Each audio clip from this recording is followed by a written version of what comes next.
ये आपके एसिडिटी को ठीक करेगा, आपके ब्लोटिंग को ठीक करेगा, बॉडी में कहीं स्वेलिंग है तो उसको ठीक करेगा। इवन किसी को यूरिक एसिड की प्रॉब्लम है तो इस ट्रीटमेंट से उनका यूरिक एसिड की प्रॉब्लम भी ठीक हो सकती है। स्वेल है आपका बॉडी में तो वो ठीक हो सकता है, आपको थकावट रहती है तो वो ठीक हो जाएगा। उसके साथ साथ पूरे बॉडी में अगर बिना किसी रीजन के भी पेन होती है तो वो भी ठीक हो सकता है। 1 मिनट में हमारी आंतें 8 बार सिकुड़ती हैं और 8 बार फैलती हैं।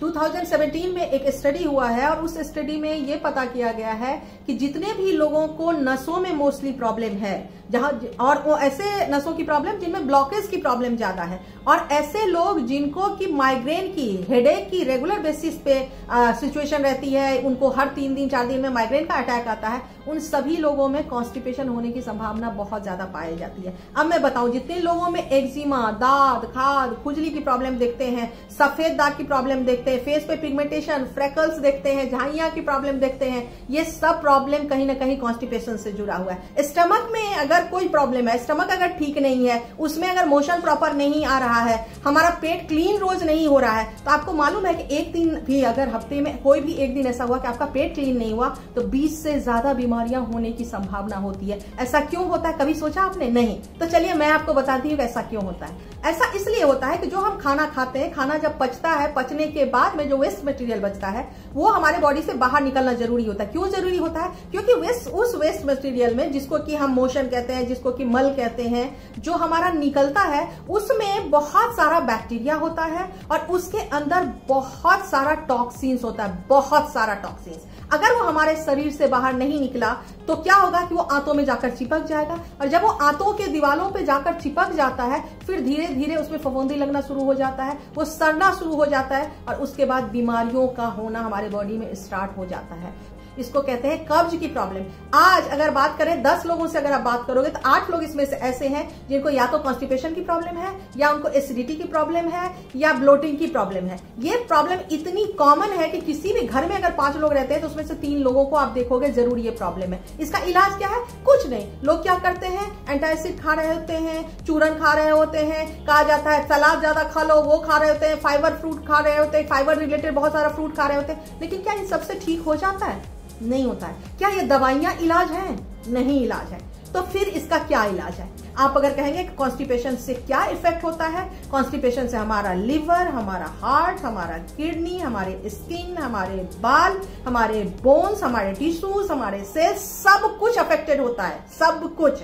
क्यों? कि हम जो खाना खाते हैं, हमारा जो ये शरीर रूपी मशीन है, ये मशीन चलता तब है जब इसके अंदर खाना डाला जाता है, और अगर वो खाना सही तरीके से पचा नहीं, सही तरीके से बॉडी से निकला नहीं, शरीर के अंदर रह गया, तो वो वेस्टेज, वो टॉक्सिन्स, वो बैक्टीरिया हमारे बॉडी के डिफरेंट ऑर्गन्स पे जाकर हार्म करते हैं, उस ऑर्गन्स को डैमेज करते हैं, और फिर हमारे और आपके शरीर में हजारों हजार तरह की बीमारियां आनी शुरू हो जाती है। कॉन्स्टिपेशन होने के कई सारे कारण कहे जाते हैं, लेकिन उनमें से जो मेन सबसे बड़ा कारण ये है कि जो हम खाना खाते हैं, खाना खाने के बाद वो खाना ब्रेकडाउन होता है, ब्रेकडाउन होने के बाद वो जठर में जाता है, जिसको कि जठर अग्नि आप कहते हैं, जहाँ की अग्नि प्रदीप्त होती है। वो खाना फिर जूस में कन्वर्ट होता है, जूस में कन्वर्ट होने के बाद पूरे बॉडी के डिफरेंट पार्ट्स में भेजा जाता है। किसी कारण से अगर हमारा जठर वीक हो गया, जिसकी वजह से बात की प्रॉब्लम हमारे शरीर में बढ़ गई, क्योंकि आप जानते हैं कि कॉन्स्टिपेशन की प्रॉब्लम जो होती है वो बात की प्रॉब्लम होती है। आयुर्वेदा में आप सबको पता है कि 3 तरह की जो प्रकृति होती है उसमें बात की प्रॉब्लम होती है,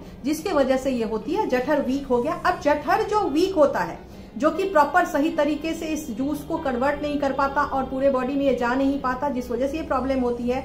तो आपको बताएं, और शरीर का जो ये वेस्टेज है वो बाहर नहीं निकल पाता, उसके पीछे कई कारण है। पहला कारण अगर कहा जाए तो सबसे पहला कि हाइड्रेशन की कमी, या फिर बहुत सारा अल्कोहल का पीना, क्योंकि कुछ ऐसे पदार्थ, पेय पदार्थ होते हैं, कोला, अल्कोहल वगैरह, जो कि डिहाइड्रेशन करते हैं आपके बॉडी में, जिसके वजह से कि जो हमारा मल बनता है वो टाइट हो जाता है, उसको निकलने में दिक्कत होती है। दूसरा कारण कि आप जो है खाना खा रहे हैं उसमें मैदा बेस्ड ज्यादा चीजें हैं, बाहर का खाना बहुत ज्यादा खा रहे हैं, एंजाइटी की और स्ट्रेस की प्रॉब्लम आपको बहुत ज्यादा रहती है, सर्टेन टाइप ऑफ मेडिकेशन लेते हैं, फिजिकल एक्टिविटी आपकी बिल्कुल भी नहीं है, और उसके साथ साथ अगर आपको कॉन्स्टिपेशन हुई तो प्रोलॉन्ग्ड उसको आप अवॉइड कर रहे होते हैं, या खाना खाने से पहले आप बहुत सारा सैलेड नहीं खाते हैं तो ये प्रॉब्लम हो सकती है। छिलके वाली दालें वगैरह अगर आप नहीं खाते हैं तो भी ये प्रॉब्लम हो सकती है। राइस बहुत ज्यादा आप खाते हैं तो भी आपको ये प्रॉब्लम हो सकती है। आप जानते हैं कि इसके सिम्टम्स क्या क्या होते हैं। आप वॉशरूम में जाते हो और आपका मल जो है वो प्रॉपर निकलता नहीं है, या तो छोटे छोटे टुकड़ों में निकलता है, एक साथ नहीं निकलता। सुबह एक बार जाते हो, आपको फ्रेशनेस फील नहीं होती, कई बार जाने की जरूरत महसूस होती है। कई बार ऐसा होता है कि स्टूल पास नहीं होता, आप वॉशरूम में जाओगे लेकिन आपको लगेगा कि मेरे को मोशन आ रहा है, मुझे स्टूल पास करना है, लेकिन आप कर नहीं पाओगे। आपको कई बार घबराहट होती है, एसिडिटी की प्रॉब्लम बहुत ज्यादा हो जाती है, ब्लोटिंग हो जाती है, हेडेक की प्रॉब्लम आपको हो जाएगी। इसके साथ साथ आपको थकावट लगना, नींद प्रॉपर नहीं आना, रात में कई बार उठ के बैठ जाना, बार बार यूरिन का पास होना, ये सिर्फ आप डायबिटीज का सिम्टम मत समझिए, ये कॉन्स्टिपेशन के भी सिम्टम्स होते हैं। उसके साथ साथ हाँ, आपके बालों का गिरना, गुच्छों में जिनके बाल गिरते हैं, आप समझ जाइए कि आपको कॉन्स्टिपेशन है। और सबसे बड़ी बात कॉन्स्टिपेशन होने का, मैं अगर मानूं तो सबसे इतने सालों के मेरे एक्सपीरियंस में मैंने ये देखा है कि लोग अवॉइड बहुत ज्यादा करते हैं। लोग ये जानने की कोशिश नहीं करते कि अगर कॉन्स्टिपेशन हो रहा है तो इससे मुझे सीरियस प्रॉब्लम हो सकती है, और ज्यादा टाइम तक अगर रह गया तो लीवर को, फैटी लीवर बनाने में बहुत बड़ा रोल प्ले करता है, यूरिक एसिड क्रिस्टल की प्रॉब्लम क्रिएट कर सकता है, हार्ट में प्रॉब्लम कर सकता है, इसके वजह से कोलेस्ट्रॉल की फॉर्मेशन हो सकती है, आपके नर्व डिसऑर्डर हो सकते हैं। क्या प्रॉब्लम बताऊं कि नहीं हो सकते हैं, सारी प्रॉब्लम इसकी वजह से हो सकती हैं, लेकिन हम लोगों को सीरियस होने की जरूरत है। इसके साथ साथ इसका एक पॉजिटिव पहलू भी है, अगर कॉन्स्टिपेशन को टाइमली करेक्ट कर लिया जाए तो अगर कुछ प्रॉब्लम आपको दिखने भी लगी है तो वो प्रॉब्लम फिर पूरी तरीके से ठीक हो जाती है, फिर वो रहती नहीं है। अब उसके लिए क्या करना होगा? उसके लिए मोस्ट इंपॉर्टेंट चीज है कि 2.5 से 3 लीटर रोज आप पानी पिए, खूब हरा साग सब्जी खाएं, स्प्राउट बहुत सारा खाने की कोशिश करें, बनाना रोज कम से कम 1 से 2 बनाना रोज खाने की कोशिश करें, आंवला रोज खाने की कोशिश करें।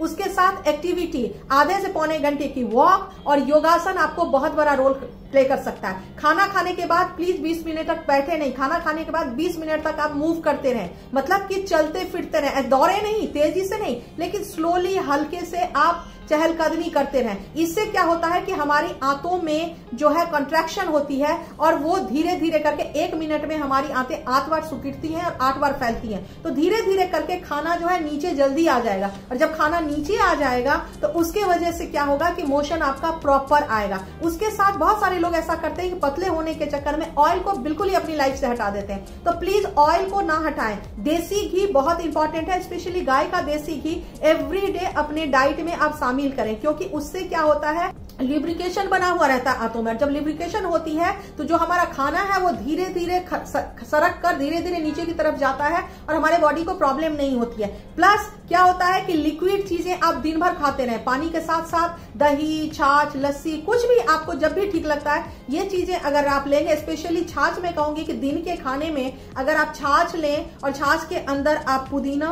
काली मिर्च और जीरा और हींग, इसको कूट लें और कूट कर उसको छाछ बना लें और 1 ग्लास खाने के दिन के खाने के साथ अगर आप लें तो अब कभी भी आपको एसिडिटी और कॉन्स्टिपेशन की प्रॉब्लम नहीं होगी। ये इतना मिरेकुलस इफेक्ट डालता है।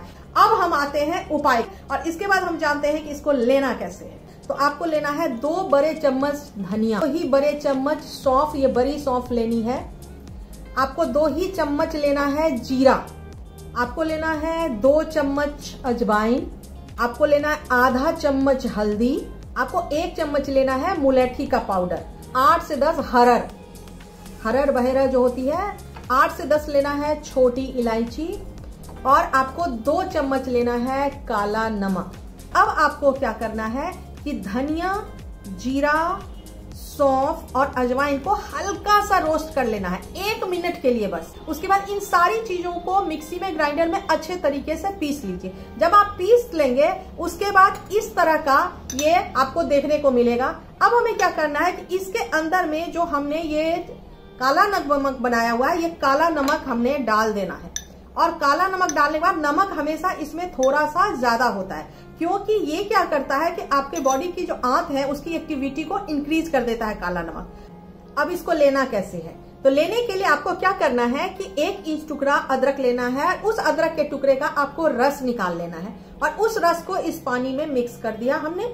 और मिक्स करने के बाद जो अभी हमने पाउडर बनाया है नमक मिक्स करके, इस पाउडर का 1 बड़ा चम्मच इसके अंदर डाल दीजिए और फिर इसको आराम से सिप सिप करके पी लीजिए। ये गर्म पानी होना जरूरी है क्योंकि ठंडे पानी के साथ इसका असर उतना अच्छा नहीं आएगा। और जब आप इसको पिएंगे, पीने के बाद हो सकता है कि आपको आधे घंटे बाद ही महसूस हो कि आपको वॉशरूम जाना है, या नेक्स्ट डे मॉर्निंग जब आप वॉशरूम जाएंगे तो आप पूरी तरीके से फ्री होकर के और फ्रेश होकर के आप बाहर आएंगे। ये उपाय हमें 30 दिनों तक करना है, बहुत ज्यादा दिनों तक ये सब उपाय करने की जरूरत नहीं है, 30 दिनों तक करना है। इसके साथ आप एक और चीज कर सकते हैं, अगर बहुत ज्यादा क्रॉनिक आपको प्रॉब्लम है तो आपके घर में अगर देसी घी है तो सुबह उठते ही सबसे पहले आप 1 गिलास गर्म पानी लें, अच्छा गर्म पानी, और उसके अंदर में कैस्टर ऑयल डाल सकते हैं। आपके घर में देसी गाय का घी है आप वो डाल सकते हैं, या कोल्ड प्रेस कोकोनट ऑयल है। इन तीनों में से कोई भी 1 चम्मच डालिए, इसको अच्छे से मिलाइए और उस पानी को पी लीजिए। जैसे ही आप पानी पिएंगे आधे घंटे बाद ही आपको मोशन आएगी और पेट आपका क्लियर हो जाएगा। करना कैसे है, अगर आप जिस दिन ऑयल ले रहे हैं उस दिन आपको ये ड्रिंक नहीं पीना है, और जिस दिन ड्रिंक पी रहे हैं उस दिन ऑयल नहीं लेना है। मतलब कि दोनों को, आज अगर आपने ऑयल लिया तो कल आप ड्रिंक लीजिए, फिर परसों ऑयल लीजिए, फिर नरसों आप ड्रिंक लीजिए। तो देख लिया आपने सारे उपाय। अगर अब तक आपने होलिस्टिक हेल्थ विद पुनीता को सब्सक्राइब नहीं किया तो जल्दी से फटाफट सब्सक्राइब कर लीजिए, बेल बटन को क्लिक कर दीजिए। कमेंट सेक्शन में कमेंट करके मुझे जरूर बताइए कि हमारे उपाय से आपको क्या क्या फायदा हो रहे हैं। लाइक बटन को भी क्लिक कर दीजिए, और अगले हफ्ते एक और नया वीडियो लेकर मैं आपके सामने आने वाली हूँ। आप मुझे इंस्टाग्राम और फेसबुक पे भी होलिस्टिक हेल्थ विद पुनीता पे फॉलो कर सकते हैं, वहां भी मैं बहुत सारे अच्छे अच्छे वीडियो डालती हूँ जिससे आपको बहुत सारी इन्फॉर्मेशन मिल सकती है। और आने वाले टाइम में आप क्या वीडियो देखना चाहते हैं, किस टॉपिक पे देखना चाहते हैं, मुझे जरूर बताइएगा। थैंक यू सो मच हमेशा मुझे वॉच करने के लिए।